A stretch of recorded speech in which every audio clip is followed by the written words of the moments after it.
go deep, swim under ice, all the crazy stuff I do. It's on a single breath. That's what defines freediving.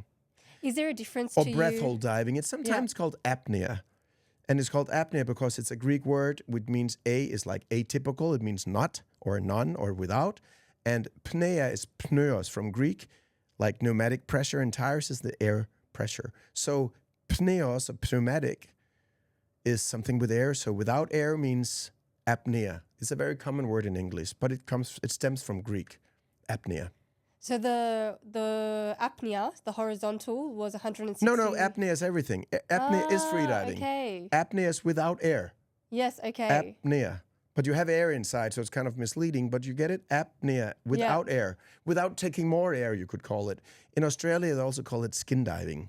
Yeah, Like you just go like you are, like in your bare skin diving. So do you know what's the difference when you're breaking one of these records and you're swimming horizontally versus vertically when you're going straight down? They're totally different disciplines. So when you go straight down, you need to start equalizing your ears. You need to know how to manage the Eustachian tube, how to manage the air, put it in your mouth or keep it, get it up from your lungs. But then you go below residual volume, which means you cannot get any more air out of your lungs because the pressure, the physiological pressure is so large. You go below the residual volume means how much air is actually left when you're like squashed together. So when you're below that, you don't need to know physics to understand. If you have a balloon that's at zero, you can't suck any air out.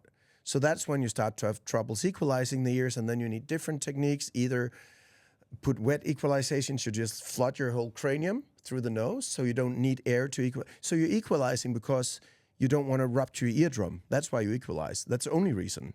It's nothing to do with your heart or your legs or anything, because you're fluid, right? Like 70%, 65% is fluid. So your legs, there's no pain when you dive deep, like from the water. But your lungs are filled with air, and your cavities, the sinuses in your skull, to make your cranium not too heavy. You have a lot of holes inside of your head, right? Like the mouth, but you have big sinuses here. That's why when you have mucus, when you're stuffed, like when you have the flu or you know you're coughing and you have all these blocked sinuses, when you put your head underwater, you feel a sharp like headache or pain, but that's because the air cannot pass through it, so you can't equalize the sinuses. I have sinusitis, so whenever I try to free dive, I really struggle because within just a couple of meters, immediately that's why I can feel it in my ears, and this is where so you can either burst your eardrums, you can puncture them. Stupid thing to do, but you could. Then the water would go in and out, but then you get dizzy, but you could. And some extreme people do different things, right? Extreme measures. You could learn how to equalize better. You could go feet down because then the air goes up, you understand? The most difficult is to go head down because then you can't get the air pushed down to your head. Down. So if you go feet down, that's like the best tip for all beginner free divers. If you have any trouble, or scuba divers, if you have trouble equalizing like yourself for medical, anatomical reasons, go head first, and you can go maybe to 10 feet, 20 feet. But you just need to understand basic physiology to solve it. Or in freediving, you save the air in your mouth. But let's talk about that at a different time. It's more, that's a professional freediving level tip, you know. You store, it's called, like you pack the air and then you put it in your lungs, but then you suck it out and put it in your mouth before you go below residual volume. And then you keep it there as a safe. Wow, so the vertical dives are a lot more technically complex than the horizontal. Yes and no, because they're all different, but you need much more focus on equalization. Yeah. That's how to divide the two. In a pool, there's no difference in pressure. You can swim for an hour underwater, nothing happens, except you need air. But when you go deeper and deeper, you're challenged on the equalization. And your lungs are squeezed, and you can cough blood, and a lot of things can happen. That's remarkable. So and you can even dive so deep and so long that you build up enough nitrogen. N2, it was a Danish physiologist, Pavlov, I've been writing with him, he passed a few years ago, a splendid physiologist who did experiments himself, and I love that stuff as well, but freedivers are experimenting with our own bodies. That's why I wrote the book, Breathology, also to explain what happens in your body when you do it yourself, right? So you can actually have the bends, diver's disease, from freediving. But any doctor you ask will say, no, you can't have it from freediving, only scuba diving. But that's because doctors don't understand the physiology on a full spectrum.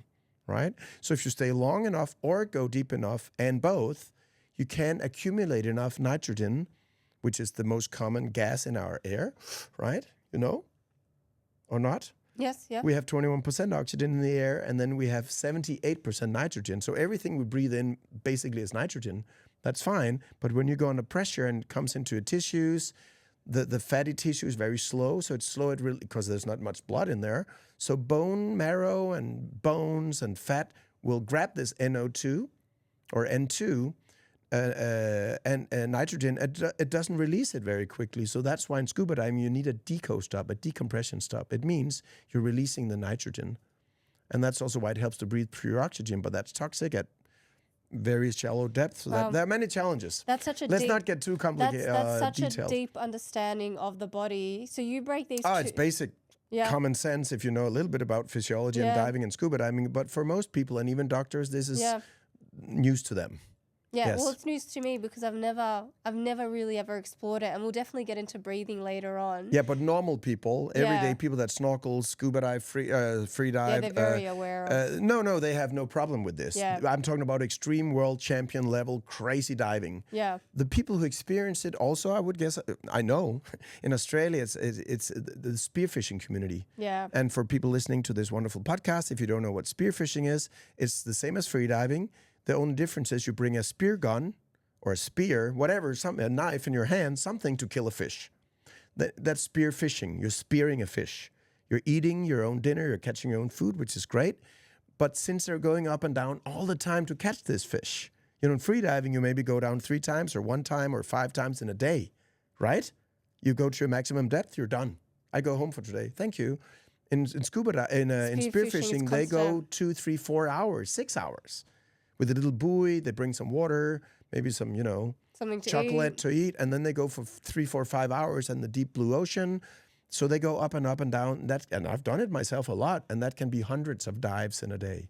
That's when you start accumulating nitrogen. So there's a rule of thumb and I also write it in my book in Breathology. It's a breathing book. It's a self-guide book, but I also talk about freediving and breath holds and safety because there's not so much good information out there. It's hard to distinguish good and poor information. So the basic rule of thumb that I've been taught, and from my master, Umberto Pellizzari, who's the direct descendant of the big blue Jacques Mayol, if you know this movie. Luc Besson, incredible movie from 1988. Epic movie. Eric Serra made the music, which is the best music score ever of any movie, I think. But the rule of thumb is if you stay in the surface 3 times as long as your dive time, let's say you dive for 1 minute, it's very common, or 2 minutes. So let's just say 1 minute to make it easy. You go down, you find a fish, you shoot it, you come back up, 1 minute has passed, then you must stay 3 minutes at the surface. So 3x the amount of time. Yeah, then you degas, you decompress. So it's the same as a scuba diving stop, but you do it in the surface and you get the nitrogen out because you're breathing again in your snorkel.